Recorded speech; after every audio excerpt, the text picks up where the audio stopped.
Servicing the engine air filter and changing oil is something that any motorcycle owner should be able to perform safely in their home. But when working with any motorcycle, be aware that even minor services can lead to big headaches if you don't reference your bike's service manual to find things like appropriate oil weights, fill volume quantities, and torque specifications. The first service we're going to perform is changing the BMW R1200 air filter. The air filter on the GS is accessed under 3 side panels on the right side of the bike. The first panel is held down by 2 ZUS spiral cam fasteners, or sometimes called quick release fairing screws, that only take a quarter to a half turn to release. There's also a rubber grommet and plunger at the front of the fairing that just pulls straight out. Finally, a locator pin and hole at the bottom of the front part of the fairing, but it has no mechanical connection to hold the fairing in place. So to get out the airbox, we just have to take that front cover off, and then I find getting this side cover off a little bit easier if you undo the screws on both sides, just so that way you can move the cowling that covers the fuel tank. You don't have to take the bolts that are in the top of the fuel tank off, but just if you can lift it a little bit, I find it a little bit easier to wedge that panel out.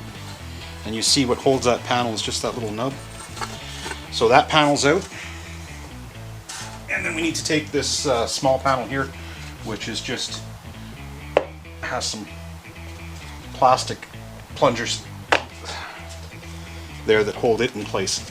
Now we have nice clear access to the air filter and the air box on this side. So to get the air filter out, the GS is a little simpler than some of the other BMWs that I've owned in order to access this intake plenum here for the air box. But basically you just have a couple of clips that hold the this basically long intake in place, and all you got to do is move those clips out of the way while working them out, just kind of like that. And there's one on the top and there's one on the bottom.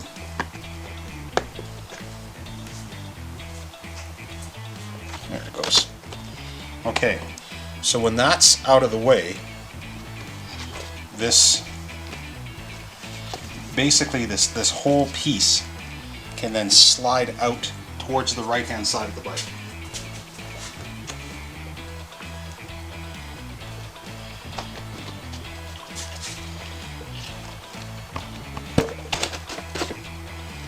There you go. So there's a retaining plug there, just pops out and out it comes. So we'll set that aside, clean it up before we put it back in. Now here's the air cleaner, and to take the air cleaner out, we just simply pull it out towards the front of the bike. And they are a little wedged in there. So it wasn't horrible air cleaning wise. There's some grass or some straw in there. Not bad, but we've got a new filter, so we'll be putting that in. What you want to do is just make sure you clean up, take a rag and just wipe down with a little bit of glass cleaner, a little bit of brake clean, and just clean the dust out of the way so no dust falls down into the rest of the airbox, and it can get sucked down into the intake. So here's our new air filter, our genuine BMW paper air filter, and again, just takes a little bit of patience to get that in there and get it seated properly, but it does go. And versus some of the other BMWs that I've owned, like K1300, F800, this is pretty easy to get at. So as BMWs go, this air filter, pretty easy. Now we've got the intake breather tube ready to go back in, and again, what we want to do is we want to line up the tube on the airbox side, make sure it's hooked in on the top and bottom, and then slide that in without disturbing the air cleaner, the filter. There it goes. And then remember, when it gets seated, it pops in down here as well. And then when that's in place, we just simply move the clips back in to lock it in. And that's it. That's how easy it is to change the air cleaner. Changing the engine oil is always best done when the oil's hot. The hot oil that's just circulated through the engine will have the most amount of dirt or particles in it that we want out of the engine during the oil change. If your bike's so equipped, you'll have to remove the engine skid plate. Do this before you warm up your bike. There's no need to burn your hands on the exhaust while trying to remove the 4 bolts that hold the skid plate on. After that's done, warm up your bike for about 10 minutes or until you know the engine is close to normal operating temperature. It should go without saying that you never run an engine in a confined space, so be sure to have your garage door open or be outside, shut off your engine, and have your oil drain bucket under the bike. Locate the drain plug, which uses an Allen head fitting. Loosen the drain plug and be ready to pull it away quickly when it's on the last few threads holding it to the engine oil pan. The oil is hot, so be sure to be wearing gloves and move quickly to avoid being burned. Next, move to the oil filter. The oil filter is tucked just behind the left exhaust collector pipe, so be careful of that. Use your oil filter wrench, or in the case of some aftermarket filters, a 5/16 wrench, to loosen the filter. Now, oil will want to spill over the sides of the filter as you loosen it, so be aware. Also, if the filter is too hot to touch because the engine was running, wait a bit for it to cool down. When it's off, place the filter in the oil drain bucket and let the oil drain out of it. You should always check the filter to ensure the rubber gasket came with the oil filter and is not stuck to the engine. If this happens and you unwittingly put your new filter on, the filter won't seal, and you'll have a guaranteed oil leak. Recommended engine oil for the BMW from the factory manual is a synthetic 20W50. Remember that the first number, or 20, is the weight or viscosity of the oil when it's cold, and the 50 refers to the viscosity of the oil when it's 100 degrees Celsius or 212 Fahrenheit.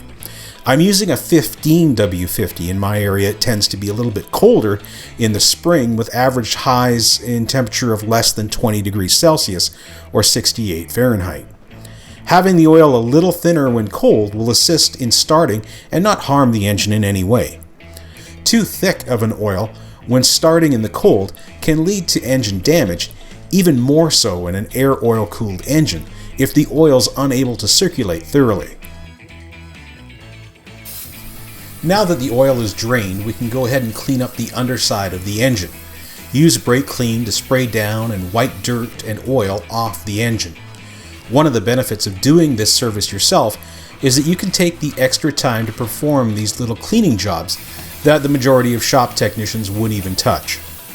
This ensures you don't have any dirt getting into your oil filter from off the outside of the engine, and you don't get any oil drips after the job is finished and the bike is parked on your driveway. When you're installing the new oil filter, one of the tricks I use is to fill the oil filter up with clean oil at least halfway before installing it. This was a requirement for early Harley-Davidson twin cams when the oil was routed through the filter before the engine oil galleries. And I started doing it years ago, but thought it made sense and makes me feel more secure performing this filter priming procedure on all of the engines I service. Make sure to properly lubricate the new filter's rubber gasket, and then you can start to screw the filter back in place. Tighten the filter hand tight, and then typically all that's needed is an additional half turn from the filter wrench. This should sufficiently seal the filter. Replacing the oil drain plug requires a new crush gasket, particularly if the gasket is copper and not aluminum. Now, I have used aluminum gaskets for up to 2 times before replacing them, but find that copper ones need to be replaced every time to avoid leaks. Next up is refitting the drain plug to the oil pan. In the case of the BMW, the drain plug is torqued to 32 Newton meters. I'm always surprised by the number of Reddit posts from riders who have stripped out their drain plugs or have bought a bike with a stripped out drain plug and then suffer a total loss of oil while riding. You should never attempt any work on your vehicle without a torque wrench. Strip threads are a huge pain and an expensive fix. Just don't do it. If you haven't already, invest in a torque wrench. So very important that you have your oil filler tool. This is part of your tool kit on your BMW R series engines in order to access the filler hole, which is right here. And if you're buying one, an R series BMW, that you get this little tool with it. So there is a rubber O-ring down here, and you just want to take it out, give it a little inspection, make sure that it's not torn, it's in good shape so that we can reuse it. The BMW R1200 engine takes 4 liters of oil for a full change, but remember we put a little bit of oil when we primed the filter and installed it. In any case, you can use your sight glass to confirm your oil level after the bike's been run for a couple of minutes and then shut off for about 5 minutes or so. When you're done filling the oil, replace the cap on the engine and start up the bike. Look for leaks around the drain plug and oil filter just to be sure nothing's going to cause problems when you're riding. If you're satisfied that everything looks good, you can shut off the bike and replace the skid plate. Now be sure to use a little bit of blue Loctite just to make sure the skid plate doesn't get loose on us later. That's it. You've changed the oil and air filter on your bike and it's time to ride. Hope you enjoyed this video and you check out the other BMW maintenance videos on our channel. Good luck and ride safe.